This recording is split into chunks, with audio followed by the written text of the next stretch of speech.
Hello friends, कैसे हैं आप सभी। I hope you all are excellent.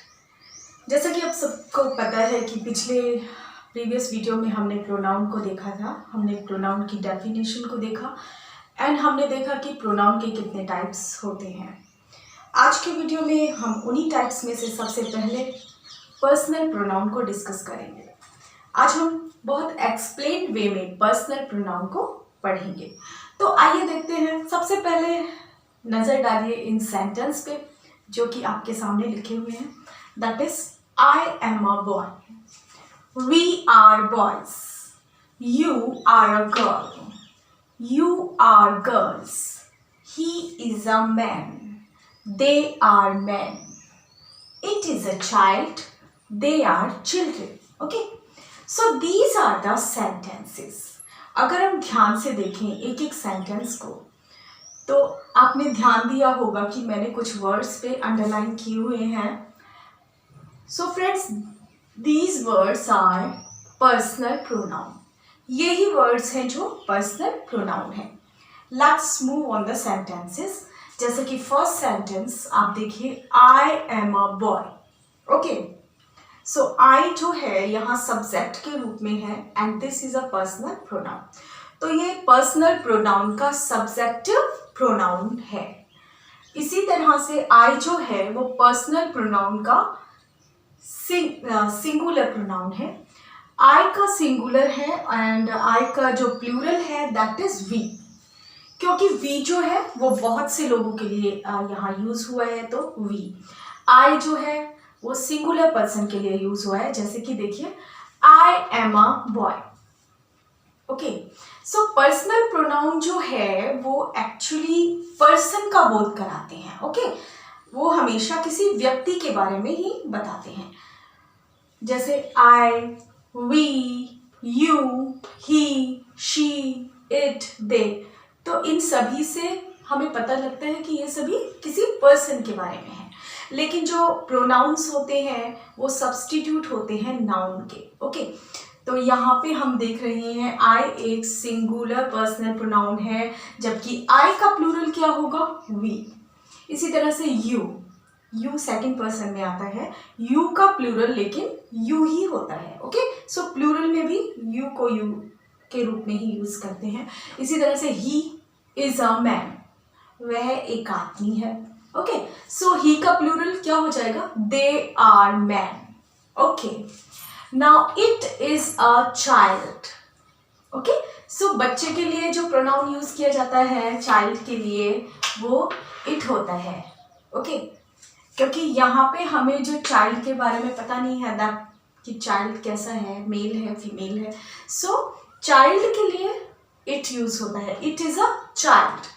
लेकिन इट का अगर हमें प्लूरल बनाना हो, प्लूरल प्रोनाउन खोजना हो, तो इट का प्लूरल हो जाएगा दे। समझे? आई का प्लूरल वी, यू का प्लूरल यू ही रहता है। ओके, ही का प्लूरल दे, इट का प्लूरल दे। तो समझ में आ गया होगा कि जो पर्सनल प्रोनाउंस हैं वो हमेशा पर्सन के बारे में ही, पर्सन को ही डिफाइन करते हैं। ठीक है, यहाँ तक आपको क्लियर हो गया होगा। Now move on these personal pronoun, we, you, he, she, it, they. यहाँ जितने भी प्रोनाउन मैंने लिखे हैं ये एज अ सब्जेक्ट सेंटेंस में यूज होते हैं। अब इन सभी प्रोनाउन के ऑब्जेक्टिव भी होते हैं, यानी ऑब्जेक्टिव प्रोनाउन भी होते हैं। पर्सनल प्रोनाउन में सब्जेक्टिव प्रोनाउन के ऑब्जेक्टिव प्रोनाउन भी होते हैं। वो कैसे होते हैं आइए देखते हैं। जैसे आई और वी है, आई और वी ये फर्स्ट पर्सन में आते हैं। प्रोनाउन के, पर्सनल प्रोनाउन के फर्स्ट पर्सन में कौन से आएंगे, आई एंड वी। इसके बाद आता है सेकंड पर्सन जिसमें है यू। ओके, थर्ड पर्सन में आपके जो प्रोनाउन आएंगे that is he, she, it and दे। ये सभी पर्सनल प्रोनाउन हैं। जैसे कि हिंदी में आपने सर्वनाम पढ़ा होगा, सर्वनाम में होता है प्रथम पुरुष, मध्यम पुरुष और उत्तम पुरुष। इसी तरह से पर्सनल प्रोनाउन में थ्री पर्सन होते हैं, first person, second person and third person. First person में आई एंड वी, सेकंड पर्सन में यू एंड थर्ड पर्सन में ही, शी, इट और दे आते हैं। तो ये तो थे सारे सब्जेक्टिव प्रोनाउन। अब क्या आपको पता है कि इन सभी के ऑब्जेक्टिव भी होते हैं? जैसे कि आइए, सेंटेंस में सब्जेक्ट के रूप में हम आई यूज करेंगे, लेकिन आई का ऑब्जेक्ट क्या होगा? आई का ऑब्जेक्ट होता है एक्चुअली मी, यानी कि आई का एक सब्जेक्टिव प्रोनाउन है और आई का ऑब्जेक्टिव प्रोनाउन कौन सा होता है? मी। ओके, सो वी जो है एक सब्जेक्टिव प्रोनाउन है और वी का ऑब्जेक्टिव प्रोनाउन क्या होगा? That is us. Okay, now you का जो प्लूरल है वो भी यू होता है। You as a subjective pronoun use होता है, तो यू का ऑब्जेक्ट भी यू ही होता है फ्रेंड्स। यू का जो ऑब्जेक्ट है वो यू ही होता है। अब हम देखते हैं he, she, it and they. He as a subjective pronoun, she as a subjective pronoun, it as a subjective pronoun and they. Okay, तो ही का ऑब्जेक्टिव प्रोनाउन क्या होगा फ्रेंड्स? यस, ही का हो जाएगा हिम। ही का ऑब्जेक्टिव हिम। शी का objective हो जाएगा हर, HER, हर। ओके, इट का हो जाएगा, इट का ऑब्जेक्ट भी इट ही रहेगा। इट का ऑब्जेक्ट इट ही होगा। ओके, सब्जेक्ट के रूप में भी इट, तो ऑब्जेक्ट के रूप में भी इट ही यूज होता है। इसी तरह से दे का ऑब्जेक्टिव प्रोनाउन होगा दैम। कौन सा हो जाएगा? दैम। ओके, तो हमने एक्सप्लेन किया एक एक करके पर्सनल प्रोनाउन को। ये सभी जो पर्सनल प्रोनाउन है जो हमने 3 पर्सन में बांटे हैं, first person, second person and third person. First person में आता है आई एंड वी, जो कि पर्सनल प्रोनाउन का सब्जेक्टिव प्रोनाउन है। इसी तरह से you, that is subjective pronoun, and he, she, it, they, ये भी थर्ड पर्सन के सब्जेक्टिव प्रोनाउन है। हमने बारी बारी इनके ऑब्जेक्टिव प्रोनाउंस को भी देखा कि आई का सब ऑब्जेक्टिव प्रोनाउन क्या होगा? That us. यू का ऑब्जेक्टिव प्रोनाउन यू होगा, ही का ऑब्जेक्टिव प्रोनाउन होगा हिम, शी का होगा हर, इट का इट ही रहता है, दे का दैम।